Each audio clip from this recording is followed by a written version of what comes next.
Hey everyone, as much as social justice warriors like to scream about inequality, such as the oppressive nature of certain fabrics, yes, this is a thing. A professor thinks that felt is a fabric of white supremacy.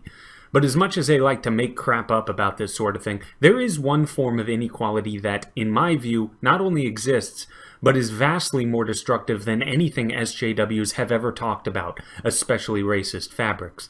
And that inequality is that of citizen versus government. This trumps any inequality that I have ever heard any SJW ever talk about. Take this case for instance. In New Hampshire, of all places, the government seized $46,000 from a man after they pulled him over for allegedly tailgating and going 1 mile an hour over the speed limit. This is almost like it's out of a bad movie about a corrupt government, but despite not being charged, let alone convicted of any criminal act, the government kept $39,000 of the $46,000 they took from this man.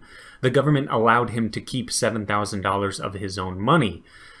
Meanwhile, the money that belonged to that man was not the government's to give back, but I digress. They simply dreamt up a reason to steal it from him. It is as simple as that. So what does this have to do with SJWs? Well, I've never heard them mention civil asset forfeiture, which is what this is called, by the way. It's just a fancy name for state-sanctioned theft.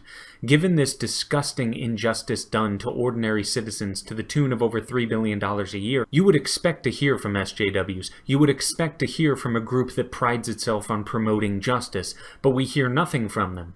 So SJWs don't really care about inequality. Not really. They just care about looking like white knights to certain groups that they think are being oppressed. But when it comes time to face a serious difference in power, when it comes time to stand up to a seriously rotten, violent, and thieving hierarchy, and I'm speaking in regards to the fact that the US government has now stolen more than all actual thieves combined through civil asset forfeiture, we hear crickets from the SJWs.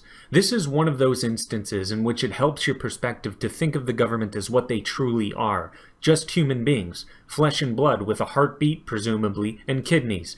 There is nothing divine about them. They are not celestial, supernatural, or transcendent in any way. Their power is not derived from any sort of revelation, yet they are able to flagrantly and shamelessly behave in a manner that no citizen would be permitted to behave in. If SJWs are truly concerned with one-sided and unjustified power structures, they should be libertarians, for crying out loud. But no, they are only interested in making sure you know just how progressive they are. They are only interested in simplistic virtue signaling so they can communally pat each other on the back. They only want to scream about some ambiguous and ill-defined oppression perpetrated by white males. Yet here is the US government putting its boot on the throat of innocent people, blatantly stealing large sums of money for no other reason but to increase their revenue. They don't charge or convict the majority of them with any crime, yet they claim those citizens' property as their own.